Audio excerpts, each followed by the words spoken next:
Okay, so good afternoon, everyone. So for today, what we're going to discuss is about create an interface with Java, adding properties to widgets, no? Adding more widgets, converting DIP to pixels, grid layout, event handling, and event listener and callback method. So,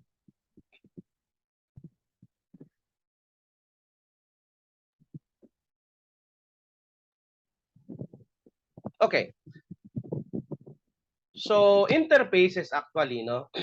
An interface in Java programming language is defined as an abstract type used to specify the behavior of a class. So, an interface in Java is blueprint of a class, no? And the Java interface contains static, constant, and abstract method. So the interface in Java is a mechanism to achieve abstraction. And there can be only abstract methods in the Java interface, not the method body. So it is used to achieve abstraction and multiple inheritance in Java. In other words, you can say that interfaces can have abstract methods and variables. No? It cannot have a method body. Java interface also represent that as a relationship. No? And like a class, an interface can have a methods and variables, but the methods declare in an interface by default abstract. No? Only methods, signature, no body. No? Interfaces specify what a class must do and not how. It is the blueprint of the class. No? An interface is about capabilities in a player, maybe an interface, and any class implementing player must be able to or must implement to move, no? Move yung move na functions. So, it specifies a set of methods that the class has to implement. So, if a class implements as interface and does not provide methods bodies for all functions specified in the interface, then the class must be declared abstract.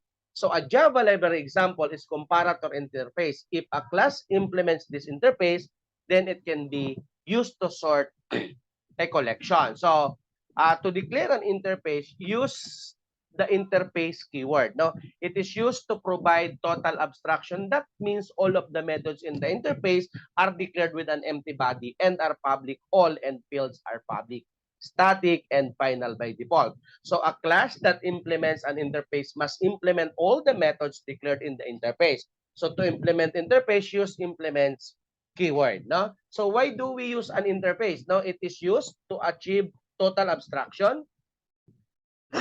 And since Java does not support multiple inheritances in the case of class, by using an interface, it can achieve multiple inheritances. No?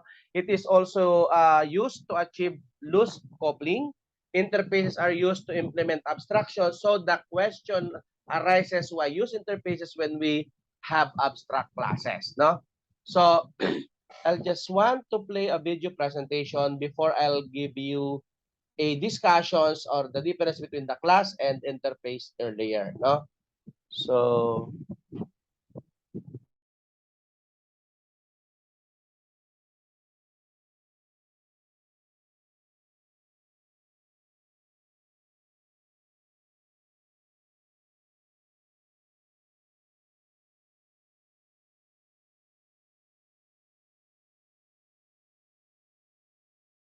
Alright guys, welcome back to another video.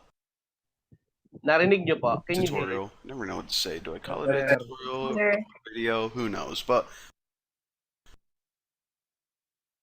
welcome back, and in this video what I'm going to do is I'm going to show you guys how to make a user interface entirely in Java. Now if you didn't watch my last video, I gave a quick explanation right at the end, but basically whenever you use that designer, it's really good for making static or just user interfaces that don't change a lot. But whenever you have something like a game or any interface where things are moving around, it's useful to create your objects in Java. So I'm going to show you guys how to do that. So close out of any project you have, hit File, Close, and then you can start a new one. I'm just going to name this like, let's name it Allison, because I have a crush on this girl named Allison. Let me center this. And all of this stuff looks good. You can actually name it anything you want.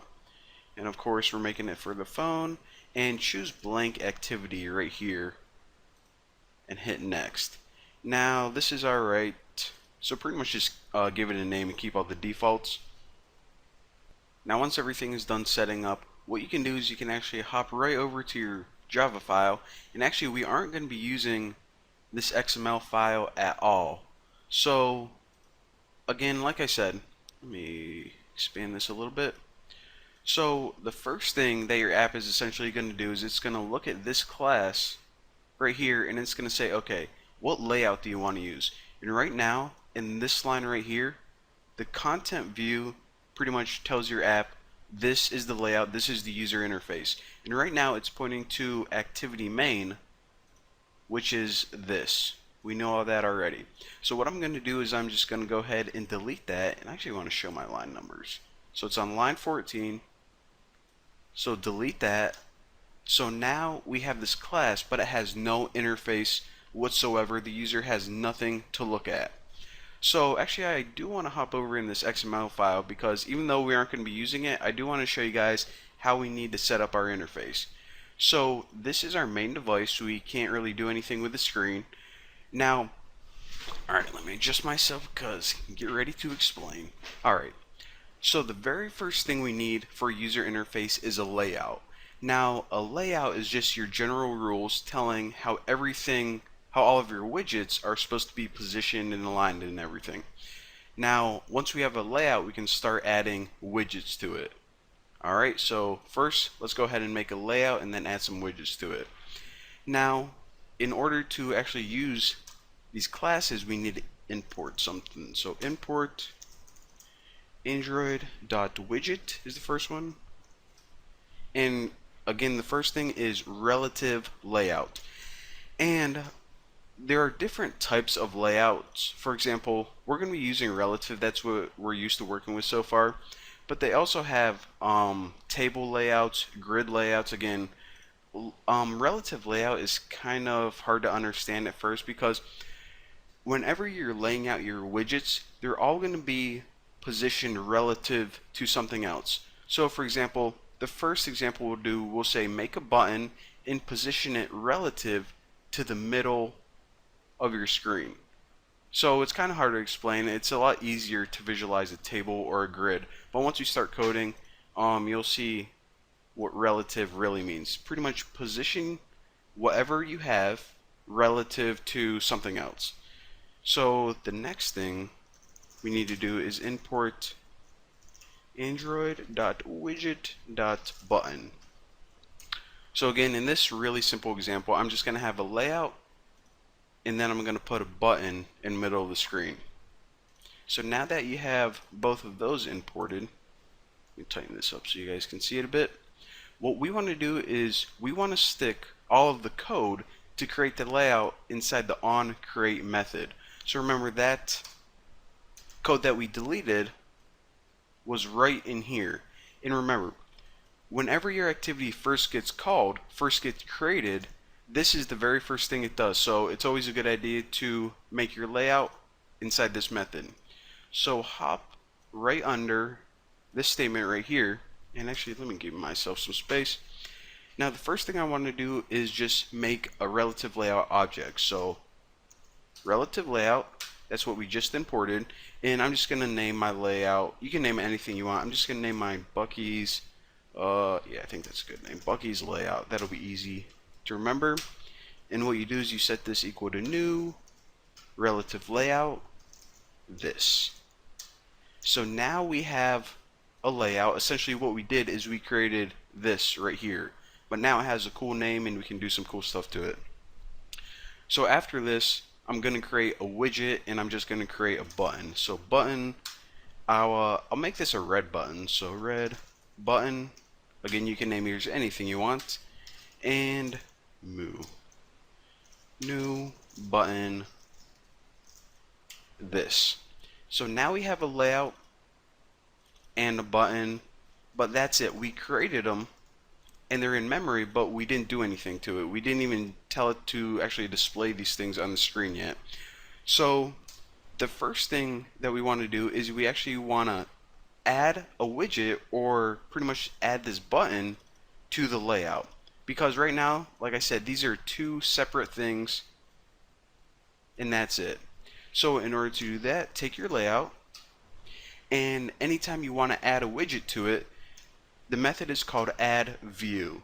Now it's called add view instead of add widget because all of these things, they inherit from the view class. That's why you see sometimes like plain text view and image view. All of the widgets are also views.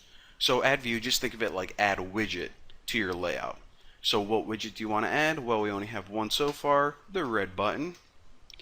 Now after this, again, what we did is we created a layout and we created a button, and then we took that button and we added it to the view, or excuse me, well, technically we did, but we added it to the layout. Now all we have to say is, okay, now take that layout and actually use it for this activity's main user interface or main display. So anytime you want to do that, you actually call a method called setContentView, and all this is saying is, okay, what do you want this activity's main interface to be? Well, obviously we only have one thing we can stick in there, layout. So it's going to make this the main screen, and of course since we added a button to it, that button is also going to display. So now I actually probably should have started my emulator before, but I'm going to start up my emulator and run this bad boy. Alright, so there you have it. I know this is kind of hard to look at right now because the background is kind of light gray and the button is kind of like normal gray.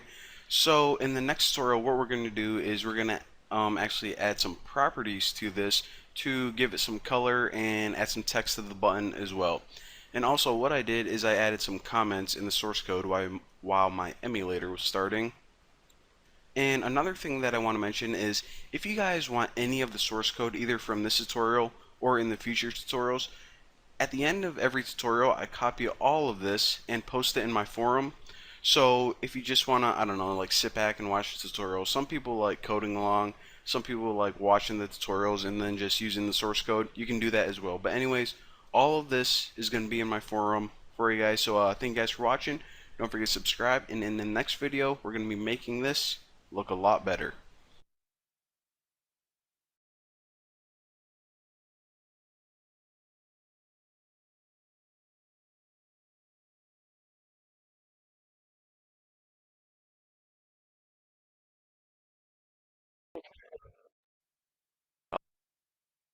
Call it a tutorial or video, who knows, but welcome back. And in this video what I'm going to do is I'm going to show you guys how to make a user interface entirely in Java. Now if you didn't watch my last video, I gave a quick explanation right at the end, but basically whenever you use that designer, it's really good for making static or just user interfaces that don't change a lot. But whenever you have something like a game or any interface where things are moving around, it's useful to create your objects in Java. So I'm going to show you guys how to do that. So close out of any project you have, hit File, Close, and then you can start a new one. I'm just going to name this like, let's name it Allison, because I have a crush on this girl named Allison. Let me center this, and all of this stuff looks good. You can actually name it anything you want. And of course we're making it for the phone, and choose blank activity right here and hit next. Now this is alright, so pretty much just give it a name and keep all the defaults. Now once everything is done setting up, what you can do is you can actually hop right over to your Java file, and actually we aren't going to be using this XML file at all. So again, like I said, let me expand this a little bit. So the first thing that your app is essentially going to do is it's going to look at this class right here, and it's going to say, okay, what layout do you want to use? And right now in this line right here, the content view pretty much tells your app this is the layout, this is the user interface. And right now it's pointing to activity main, which is this. We know all that already. So what I'm going to do is I'm just going to go ahead and delete that, and I actually want to show my line numbers. So it's on line 14. So delete that. So now we have this class, but it has no interface whatsoever. The user has nothing to look at. So actually I do want to hop over in this XML file because even though we aren't going to be using it, I do want to show you guys how we need to set up our interface. So this is our main device, so we can't really do anything with the screen. Now, alright, let me adjust myself because get ready to explain. Alright, so the very first thing we need for a user interface is a layout. Now, a layout is just your general rules telling how all of your widgets are supposed to be positioned and aligned and everything. Now, once we have a layout, we can start adding widgets to it. Alright, so first, let's go ahead and make a layout and then add some widgets to it. Now, in order to actually use these classes, we need to import something. So import Android.widget is the first one. And again, the first thing is relative layout. And there are different types of layouts. For example, we're going to be using relative. That's what we're used to working with so far. But they also have table layouts, grid layouts. Again, relative layout is kind of hard to understand at first because whenever you're laying out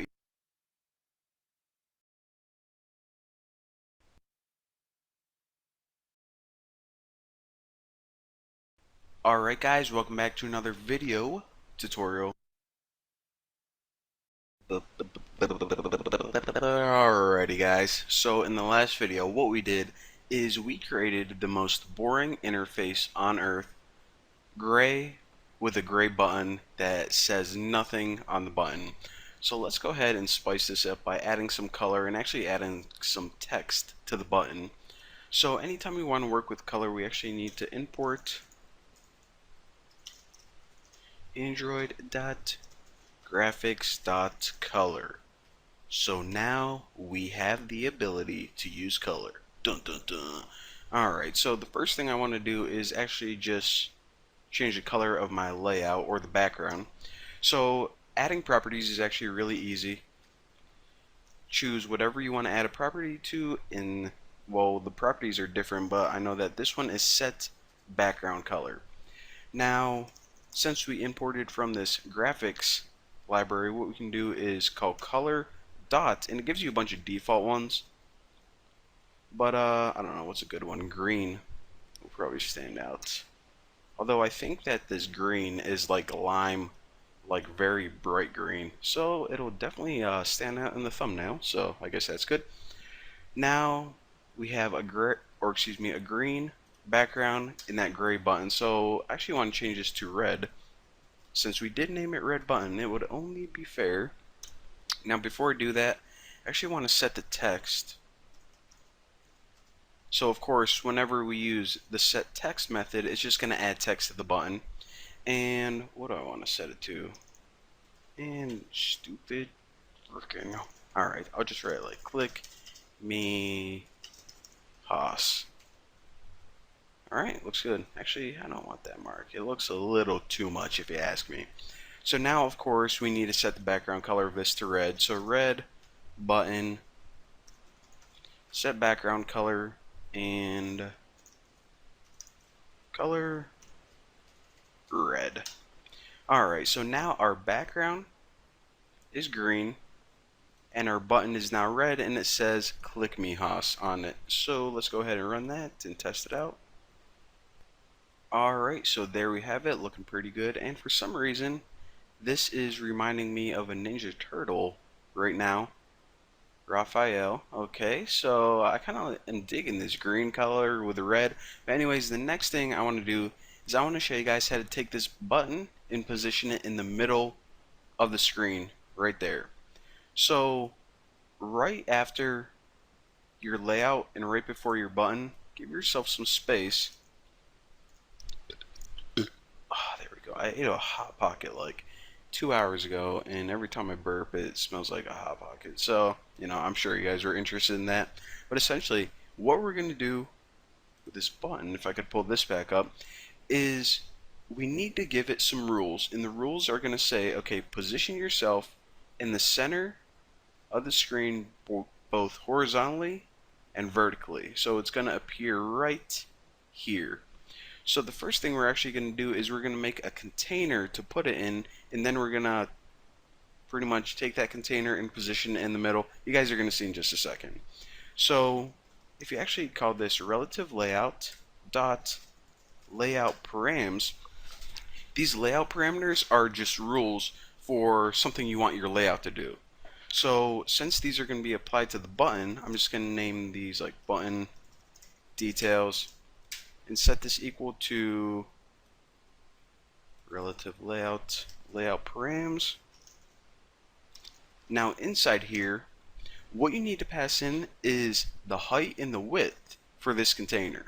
So what we can actually do is take relative layout, the layout params, and we're going to call a property called wrap content. Now what this does is it automatically gets the height and the width of your content. So let me just finish this real quick and then it'll be easier to see what's going on. So again, since we need to pass it in the height and the width, and actually this is giving me an error because, of course, since we're setting this equal to an object, we have to call new. Alright, so we're passing in the height and the width.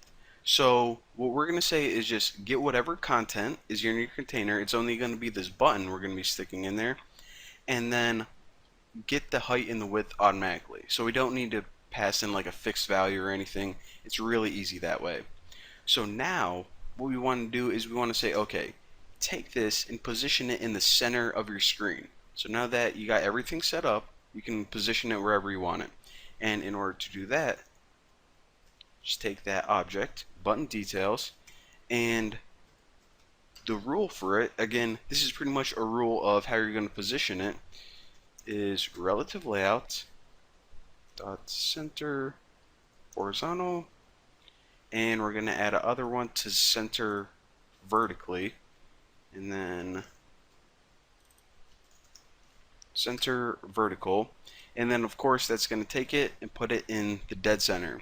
Now in order to actually apply these rules to your button, what you need to do is whenever you add your view, right now this is just adding the button wherever it goes by default. However, if we want to give it an explicit position, we just pass in button details and it says, okay, this adds the button to the layout, and this right here is saying how you want to add it.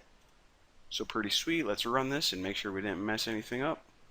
Alright, looking good. So in this video, now you guys know how to add color, how to set some properties for your widgets, and also how to position them at least vertically and horizontally on the screen.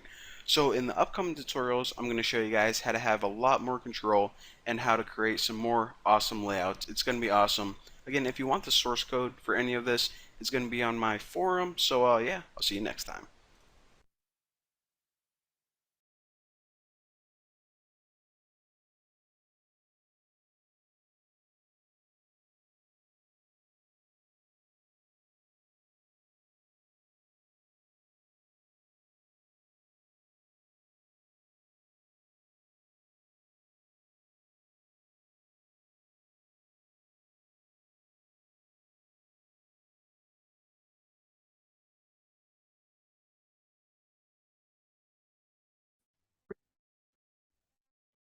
As what I discussed earlier, no, about Java, no, about widget, no. So app widgets are miniature application views that can be embedded in other applications, no, and receive periodic updates. And these views are referred to widgets in the user interface. And you can publish one with an app widget provider. So an app components that is able to hold other widget is called an app widget host. And the following example shows a music widget, no? Okay. Then the widgets, no, to create a widget, you need the following basic components. Number one, app widget provider info object, which describe the metadata for a widget such as the widget's layout, update frequency, and app widget provider class, no, defined in XML in these documents, no. And another is app widget provider, no, class, no, defines the basic methods that allow you to programmatically interface, no, with the widget, no. Through it, you will receive broadcasts when the widget is updated, enabled, disabled, or deleted. App widget provider is declared in the manifest and then implement as described in the discussions earlier. So in addition to that, no, to the required basic components, if your widget needs user configuration, you should implement the app widget configuration activity. And the activity allows user to modify widget setting. Let's say, for example, yung time zone for the clock widget as I mentioned earlier. Now,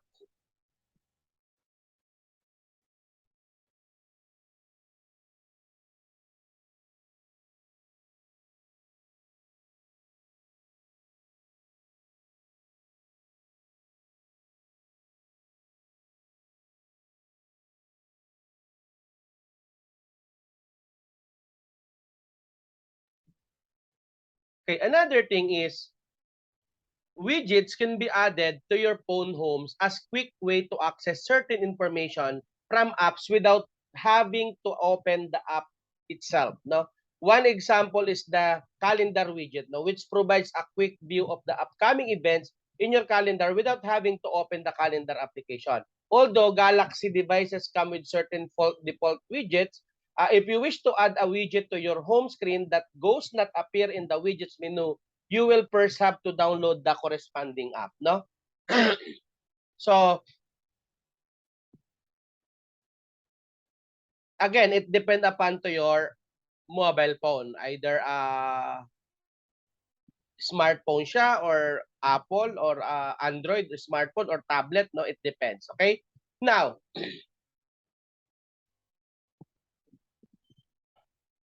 the next topic that we're going to have is the a while ago we discussed about adding properties to widgets, no? So this time I just want to show you adding more widgets, no?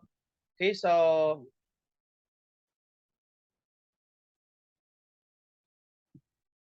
I think you are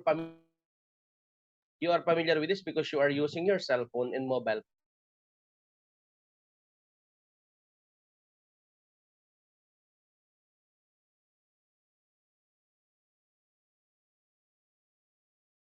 Alright guys, welcome back, and in this tutorial what I want to do is I want to talk to you a little bit more about relative layout. So if you don't really understand what's going on with this relative layout or exactly how things are positioned, what we're going to be doing is I'm going to be adding another widget right above here, and it's going to make a lot more sense, and you guys are going to have a lot more control over the positioning of your widgets after this tutorial.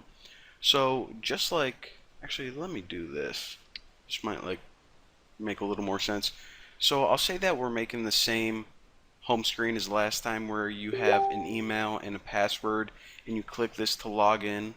However, I'm just going to be adding one as an example.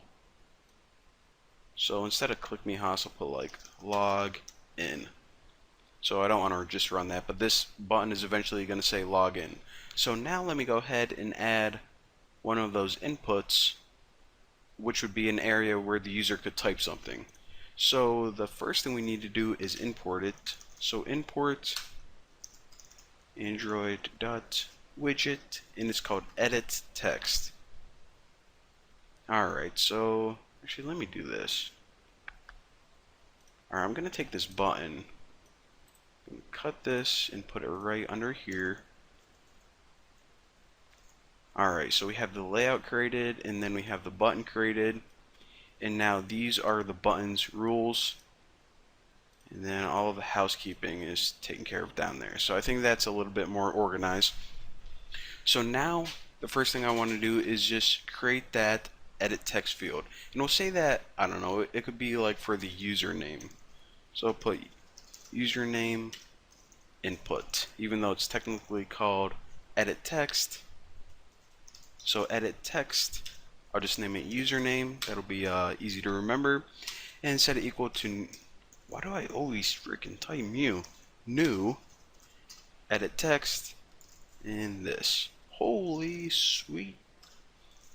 Okay, so now we have that edit text field created.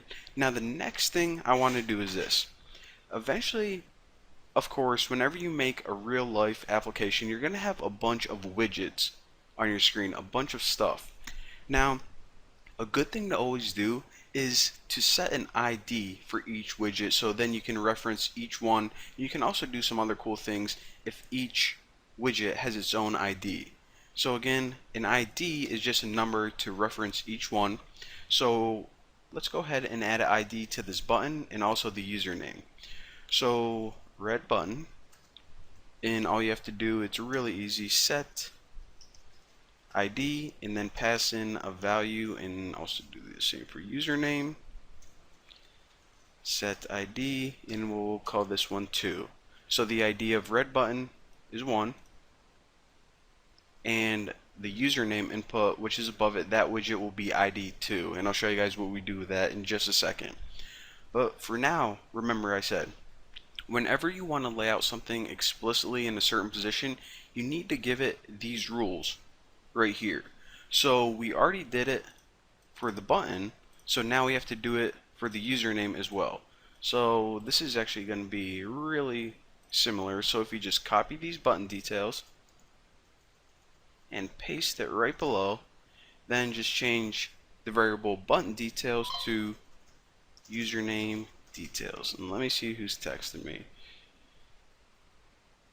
Alright, it is my sister, and she's giving me gift suggestions for my mom, which I kind of need because it is Christmas in 5 days and I have absolutely no idea what to get her. She's actually very difficult to shop for. So, alright, where was I? Oh yeah, in the middle of a tutorial.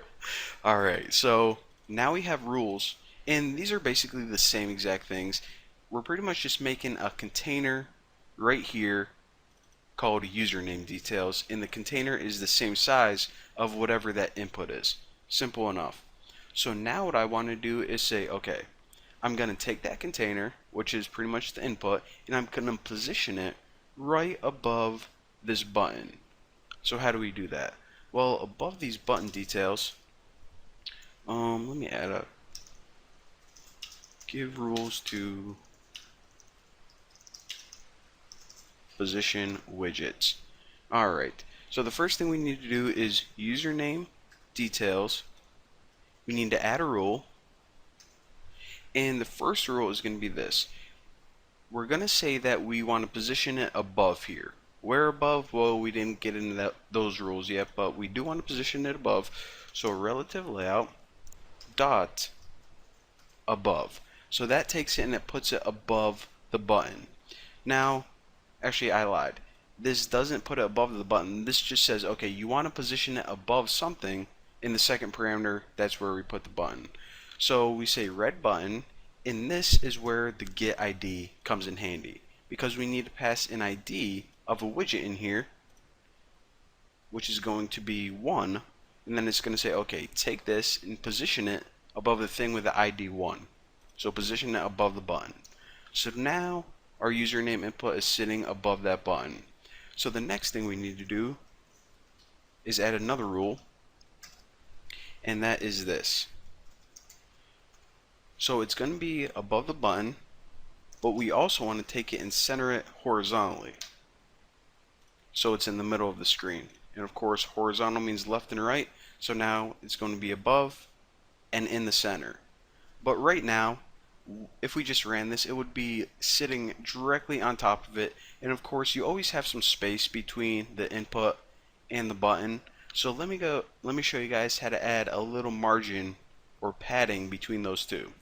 So the last rule we're gonna add, ooh, my voice just cracked. I'm like freaking 27 years old. What's going on, Bucky?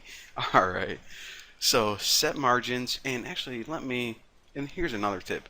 If you ever highlight something and hold down Control and press Q, then it's going to pop up those details. So these details, I know you can't see them all, but alright. So it says give me 4 values: left, top, right, and bottom. So if you're used to web design, it starts on top, but remember in this, it starts on the left. Now, we only want to add some margins to the bottom, a little bit of spacing between the bottom of this and the button. So for everything else, the first 3, we can just pass in 0. And for the last one, we'll just pass in, I don't know, like 50. And if it looks too small, then we can always come back and add more. But again, that's all we're doing right here. So we created an input, we gave all of our widgets an ID, and then we're setting the rules on how we want to lay everything out right there. Now, of course, the last thing we need to do is actually take this and add it to our layout. So just like the button, Bucky's layout, add view, which means add widget, basically. And what we want to do is, I think we just named it username. Yep. So what we want to add is that widget, and the rules that we're going to be using are these rules right there. So now let me go ahead and run this and check it out. So there you go. As you can see, we now position that input relative to this button. We put it on top of it, and we added some padding, or technically margin it's called, below the input to give us a little bit of space. Now we have a problem here, and that's this is incredibly small. It looks like the user could fit about one character in there, and their username is probably going to be a little longer than that. So in the next couple tutorials, I'm going to be showing you guys some more cool things you can do and how to fix that problem as well.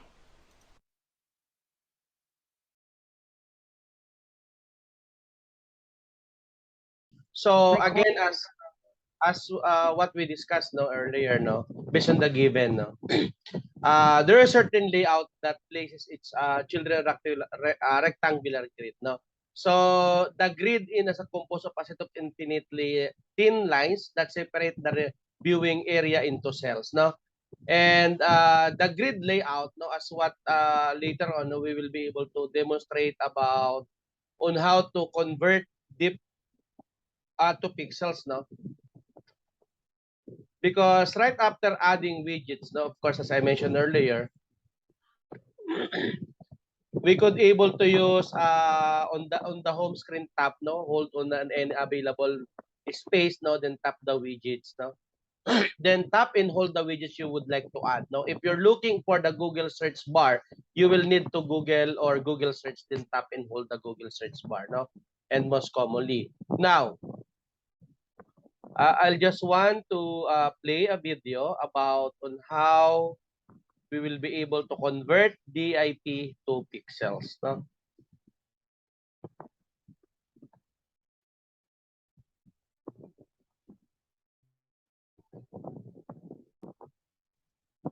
Alright guys, welcome to another tutorial, and in this video, as promised, what I'm going to do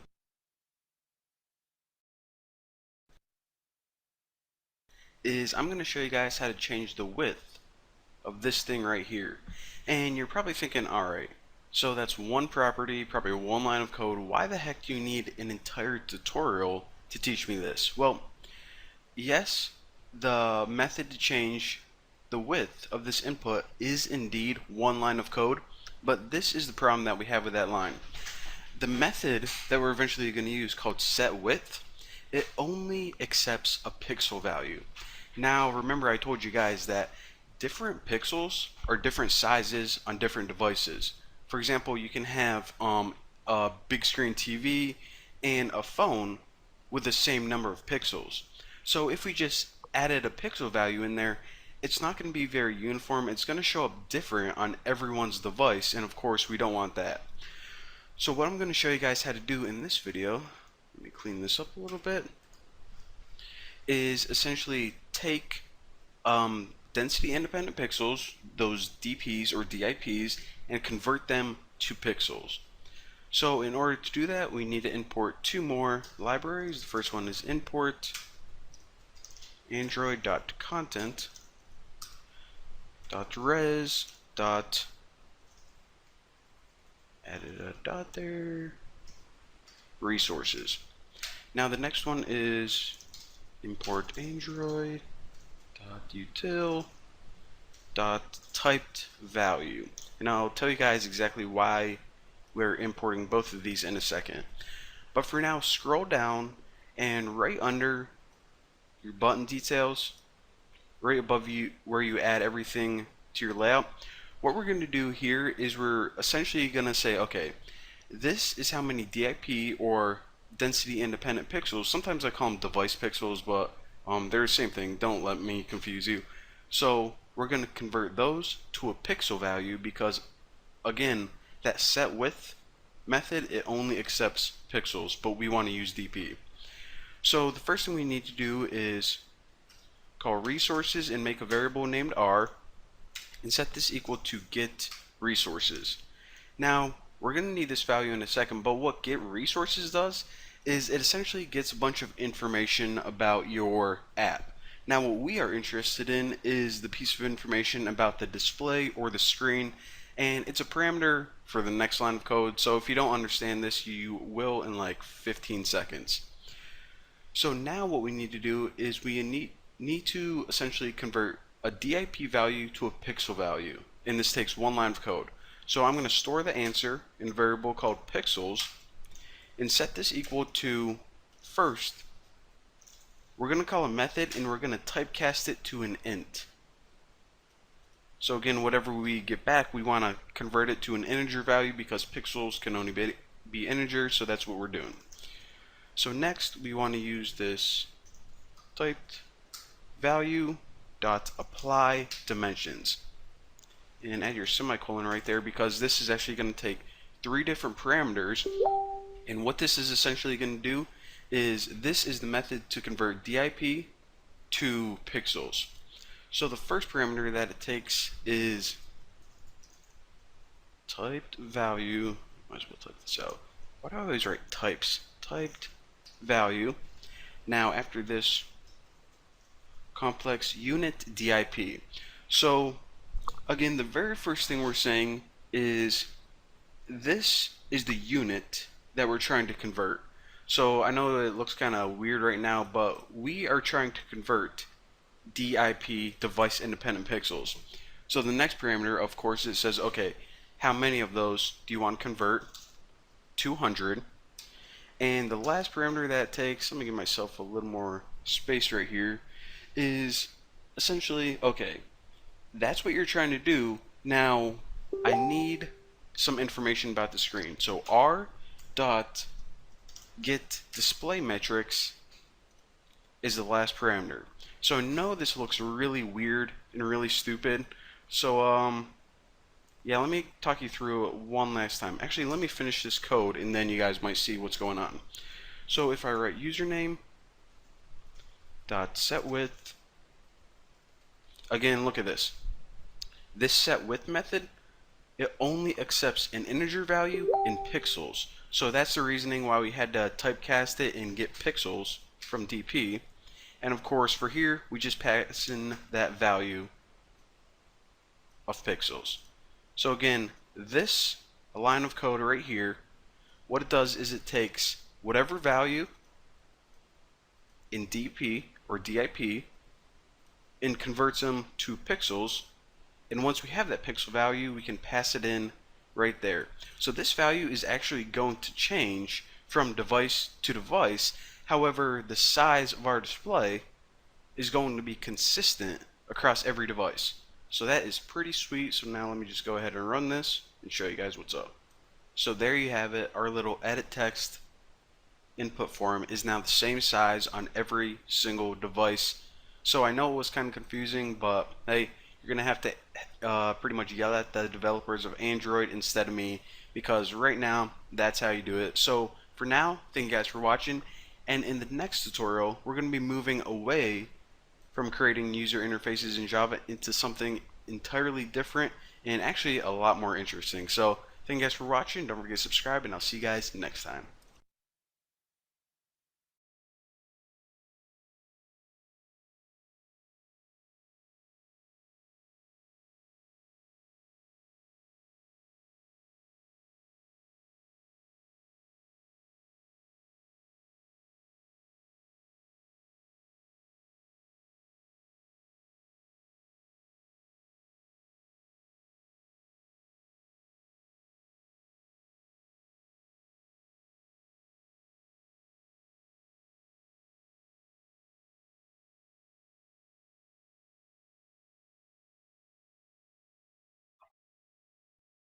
Video, and in this tutorial I want to start talking to you guys about grid layout. It's a very simple layout It's a lot easier to understand than a relative layout.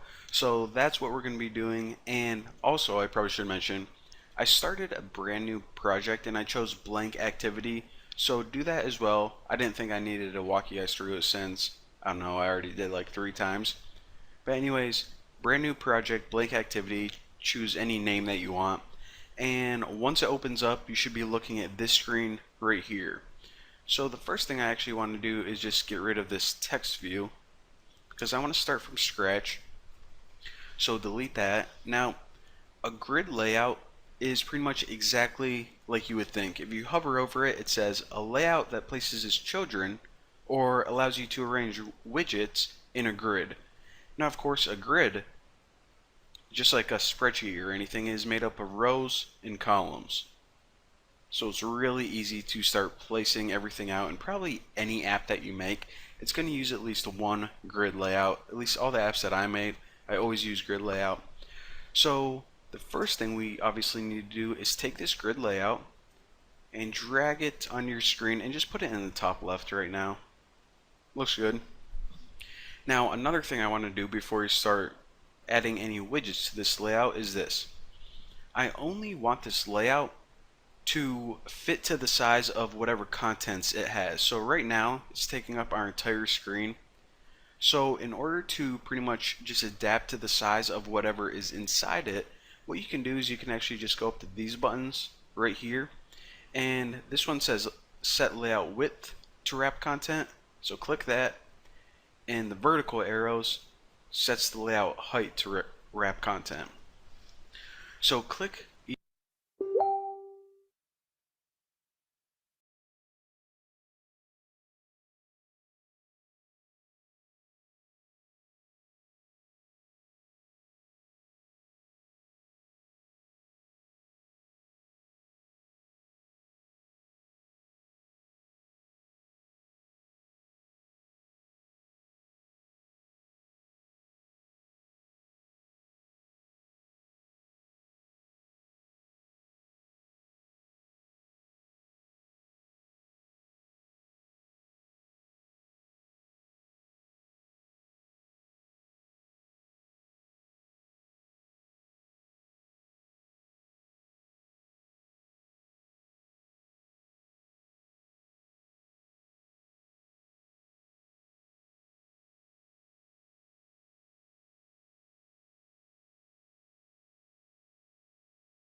Alright guys, welcome back to another video, and in this tutorial I want to start talking to you guys about grid layout. It's a very simple layout. It's a lot easier to understand than relative layout, so that's what we're going to be doing. And also, I probably should mention, I started a brand new project and I chose blank activity, so do that as well. I didn't think I needed to walk you guys through it since, I don't know, I already did like 3 times. But anyways, brand new project, blank activity, choose any name that you want. And once it opens up, you should be looking at this screen right here. So the first thing I actually want to do is just get rid of this text view, because I want to start from scratch. So delete that. Now, a grid layout is pretty much exactly like you would think. If you hover over it, it says a layout that places its children or allows you to arrange widgets in a grid. Now, of course, a grid, just like a spreadsheet or anything, is made up of rows and columns. So it's really easy to start placing everything out, and probably any app that you make, it's going to use at least one grid layout. At least all the apps that I made, I always use grid layout. So the first thing we obviously need to do is take this grid layout and drag it on your screen and just put it in the top left right now. Looks good.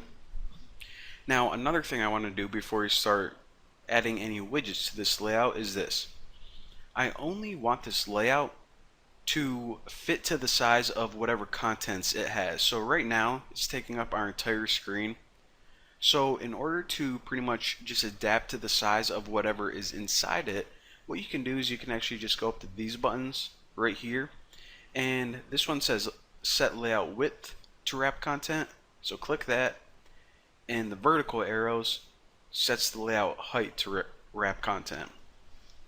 So click each of those, and now your layout's height and width is pretty much 0, 0. So this way it's going to wrap to whatever stuff we put inside it, aka widgets. So let's add a couple buttons to it right now. So actually, if you go down to button right here and drag it over that dot, you're going to see row 0, column 0, and drop it in. So essentially every widget you add is going to have coordinates of a row and a column. Left and right's rows, top and down is column. So again, since we only have one thing in here, this is at coordinates 0, 0. So actually what I'm going to do is, if I have this button selected, go down to text and rename the text on this button to center and hit enter. So we'll say that, I don't know, maybe we're going to make a layout with 3 columns and 2 rows, and we want this button to be the center one. Well, let's go ahead and add another button to the right of this. So I'm going to go ahead, click on button again, and start dragging it, and as you can see, I can't place it here because there's already something here. I could place it to the left, and it says insert before column 0. What I want to do is place it to the right, and it says insert row 0, which is the first row, after column 0. So whenever I do that, it places it to the right, and therefore I'm going to name this one right. Hit enter and do the same thing with left. Real quick, drag this button and place it before column 0. So again, before you place it in, it gives you a little like hint of where you're going to drop it. I'm just going to name this one left and hit enter. So the first thing you probably noticed is that, okay, whenever I added a widget, I get these green bars right here. And these green bars, they actually just represent the entire row or the entire column. So if you do something like this, take another button and drag it under the left. So it says after row 0, column 0, which pretty much means the first column in the second row. Then what you can do is, let me rename this to bottom, and hit enter and check it out. So again, you can actually select these green bars, and it's the same as selecting the entire row. So I can take this one right here, grab it with my mouse and drag it above row 1, and they switch places. So again, that's what that does. And another cool thing that you can do is if you ever want to delete an entire row, what you can do is you can right click this and choose delete, and it deletes that entire row. So that's a cool little tip that's going to save you some time, but I didn't want to delete that, so I'm just going to hold down Control Z on my keyboard and I got it back. So this is pretty cool right now, but one other thing that I want to do is show you guys how to take one of these widgets and have it span multiple cells. So say that I actually wanted this right button to take up this cell and the cell below it. So what I can do is actually select that right button, and if I scroll all the way up in the properties, then I'm gonna see some properties at the very top that say column span and row span. Now again, whenever you want to span something down, you need to span it across multiple rows. See what I'm saying?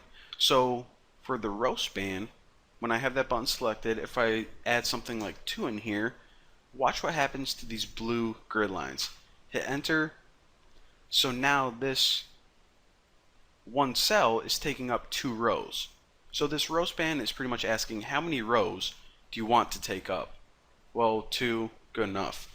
Now we can actually do this with this bottom button. Say that we wanted this cell to take up 2 columns. So we go to column span and add 2 right here. So now we have one cell that's the width of 2 columns, but the problem that you guys already see is these widgets or these buttons, they don't just automatically expand to take up the contents of the cell. So how do we do that? Well, anytime you want to adjust the positioning or size of a button or a widget, you actually need to use the gravity property. Now, select your widget and go down to Layout Gravity and expand this. So the first thing that we can do is if we want to take this button and center it in the middle of these cells, or the cell, I guess it's more technically is we can go to Layout Gravity, Center, Vertical. So that's going to take whatever contents are in it and center it vertically. Pretty sweet. But now if you're like, okay, that's nice, but I actually wanted to have that button fill the entire contents of the cell. Well, we can do that as well. Again, in your gravity property right here, if you go down, I guess you didn't need to go down, but if you go to fill vertical, then watch what happens whenever I click this. It expands vertically to fit or fill the entire contents of the cell. Now another cool thing that I should probably mention is whenever you fill this button to pretty much fill the vertical area, you actually don't need to center it anymore, so you can go to center and unset that. So centering a widget is only useful whenever the widget doesn't take up the entire area. Right now it would just be a waste. So again, fill vertical is going to fill the entire area vertically, and we can actually do the same thing for this. So right now this button is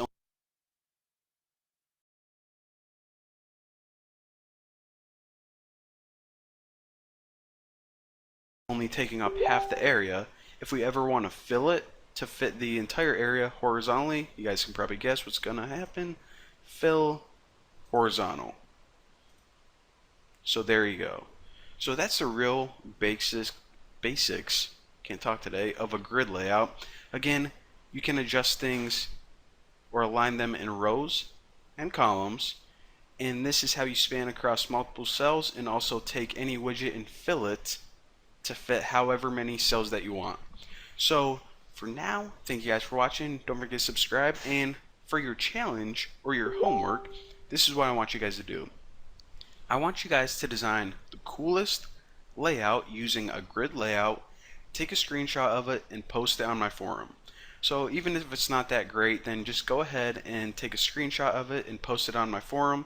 And well, once you completed that challenge, you are ready to move on to the next video. So thank you guys for watching. Don't forget to subscribe, and I'll see you guys next time.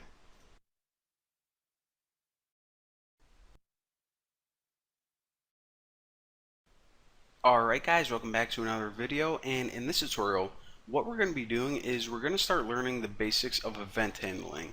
Now, up until this point, what we did is we just made a really simple app. We had some buttons and widgets on there. However, whenever you clicked them, nothing happened. So these are like the dumbest apps ever made, you know, pretty useless. So what event handling is essentially how to make your app interactive. Whenever they do something like click a button, you can call an event and, I don't know, something occurs. So of course it would probably be pretty important during our app development process if we learn how to do this. So that's what I'm going to be teaching you guys in this tutorial, the very basics of how to make your app interactive so the user can interact with it. So what I'm going to do in this example is I'm just going to have one button, and then I'm going to have some text on there, and whenever the user clicks the button, the text is going to change. Pretty boring, but it'll be pretty easy to demonstrate what I'm trying to do. So, probably shouldn't mention this. I actually started a brand new project with a blank activity, and I named my project Smart Button, but you can name it anything you want, of course.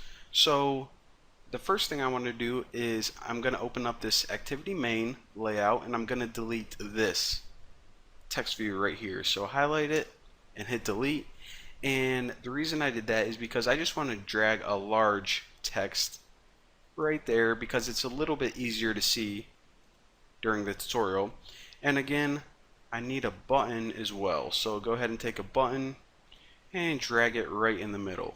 So again, eventually the user is going to click this button and it's going to change this text right here. Now, whenever we're learning event handling, of course, what this means is we're going to have to wait for the user to click the button and then change the text. So we need a reference to both of these objects right here. So we need to set an ID for both of these widgets. So you can do these in any order, but I'm going to go to my text view first and scroll down to ID.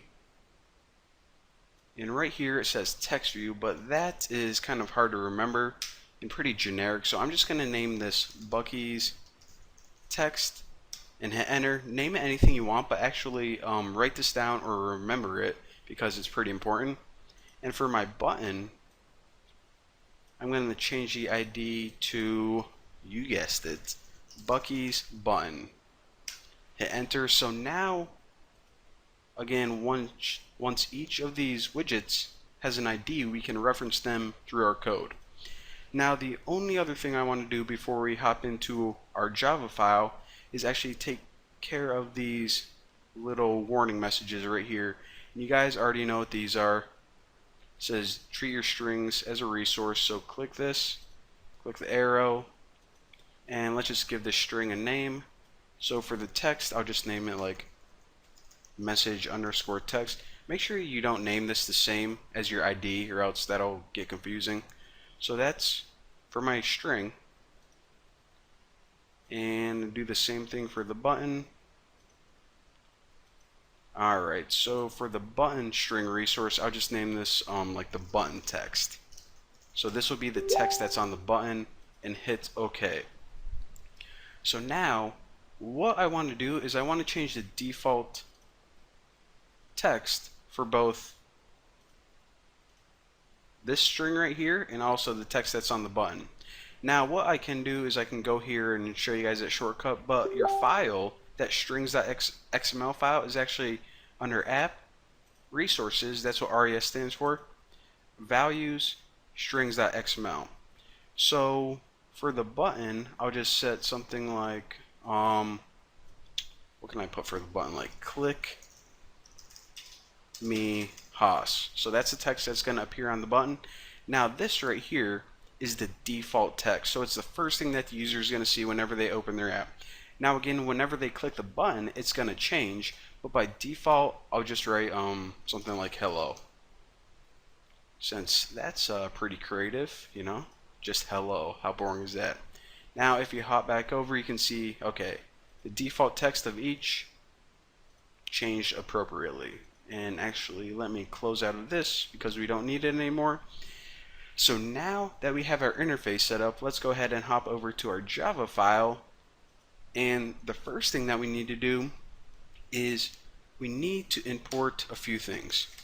So since we're going to be essentially writing some code to tweak both of these things, what we need to do is we need to import Android.view, or excuse me, well, yeah, I guess I'll do it in this order.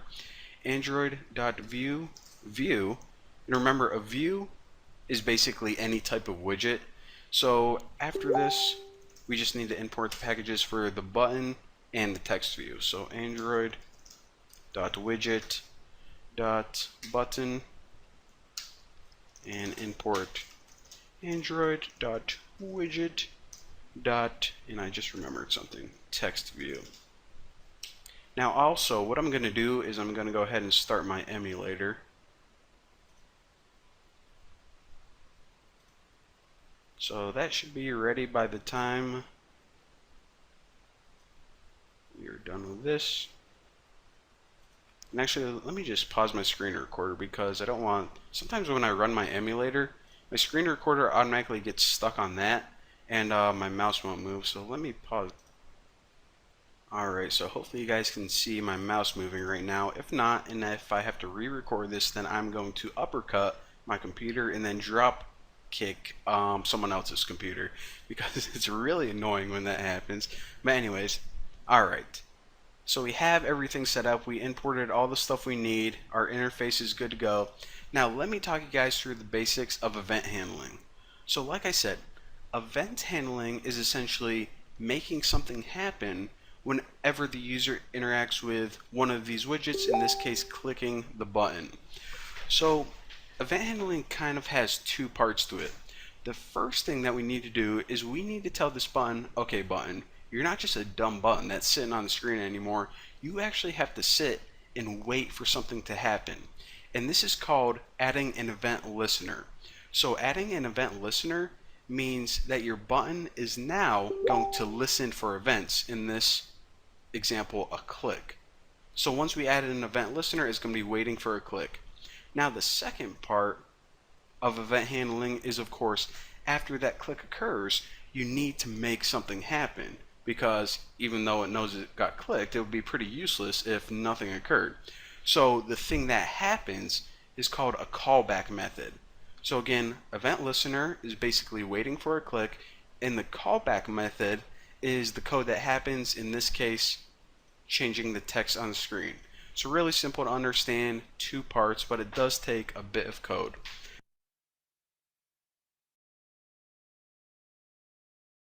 Okay, so as what our video presentation mentioned, no, uh, on Android, there's more than one way to intercept the events from a user's interaction with your applications. So when considering events within your user interface, the approach is to capture the events from the specific view object that the user interacts with. So the view class provides the mean to do so. Yes.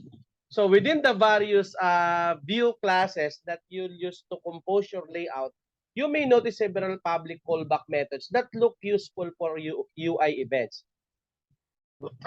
And these methods are called by the Android framework when the respective action occurs on that object. For instance, no, when a view such as a button is touched, the onTouch event method is called on that object. However, in order to intercept this, you must extend the class and override the method. However, extending every view object in order to handle such an event would not be practical. And this is why the view class also contains a collection of nested interfaces with a callbacks that you can much more easily define. And this interface is called event listeners. Now, are your ticket to capturing the user interaction with your UI. So while you will more commonly use the event listener to listen to user interaction, there may come a time when you do want to extend a view class in order to build a custom component. Perhaps you want to extend the button class to make something more fancy. No? In this case, you'll be able to define the default event behaviors for your class using the class event handlers. No? And an event listener is an interface that the view class that contains a single callback method. So the methods will be called by the Android framework when the view to which the listener has been registered is triggered by user interaction with the item in the UI. So included in the event listener interfaces are the following callback methods. Number one, on-click methods, no? Yung view that on-click listener, no, on long click, no? We have on focus change, on key, on touch, no, on create context menu, and so on, no? So most commonly. So in the event handlers, no, if you're building a custom component from Vue, they will be able to define several callback methods used as default event handlers. So in the document about custom Vue components, you'll learn some of the common callbacks used for event handling, including the on K down, no, on K up, no, on trackball event, on touch event, on focus change, no, and so on. And there are some other methods that you should be aware of, which are not part of the Vue class, but can directly impact the way you're able to handle events. So when managing more complex events inside the layout, consider some methods. No? Nandiyan yung si activity that dispatch touch event. No? Andiyan si view group that on intercept touch event. Andiyan si view parent that request disallow intercept touch event, and so on. Okay? So when it comes to touch mode, no, in our Android phone, no, when a user is navigating a user interface with directional keys or a trackball, it is necessary to give focus to actionable items like buttons, no. So the user can see what will accept input. If the device has touch capabilities, however, in the user begins interacting with the interface by touching it, then it is no longer necessary to highlight items or give focus on a particular view. Thus, there is a mode of interaction named touch mode. No? So, for a touch-capable device, once user touches the screen, the device will enter touch mode. So from this point onward, only views for which is focusable in touch mode method is true will be focusable, such as text editing widgets. Other views that are touchable like buttons will not take focus when touched, and they will simply fire their own click listeners when pressed. No? Anytime a user is hits a directional key or scrolls with a trackball, the device will exit touch mode, no, and find a view to make focus. Now, the user may resume interacting with the user interface without touching the screen. And the touch mode state is maintained throughout the entire system, either all windows and activities. And to query the current state, you can call is in touch mode method to see whether that device is currently in touch mode. When it comes to handling focus, no, the framework will handle routine focus movement in response to user input. So this includes changing the focus as views are removed or hidden, or as a new buttons, new views become available. So views indicate their willingness to take focus through the if focus sable method. To change whether a view can take focus, call set focusable method. When in touch mode, you may query whether a view allows focus on is focusable in touch mode, and you can change it with the set focusable in touch mode. Okay? So we need to take note that on device running Android 9, APE level 28 or higher, activities don't assign an initial focus. Instead, you must explicitly request initial focus is desired. No?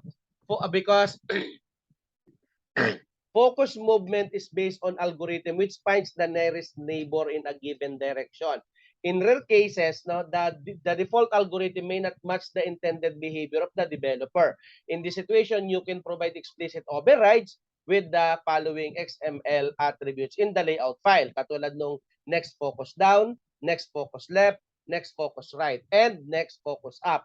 Add one of these attributes to the view from which the focus is leaving and define the value of the attribute to be on the ID of the view to which focus should be given. Okay? Then, ordinarily, in the vertical layout, no, navigating up from the first button would not go anywhere, nor would navigating down from the second button. Now that the top bottom has defined the bottom one as the first focus up and vice versa, the navigation focus will cycle from top to bottom and bottom to top. If you'd like to declare a view a focusable in your UI when it is traditionally not, of course, at the Android, of course, Android that focusable XML attribute to the view in your layout declaration, set the value is true. Then you can also declare a view as focusable while in touch mode with Android focusable in touch mode. So to request a particular view to take focus call, use request focus method. And to listen to focus events, use on focus change method as discussed in the event listener section. And you will be able to notify when a view receivers or less loses focus. Okay, so I think that's it for today.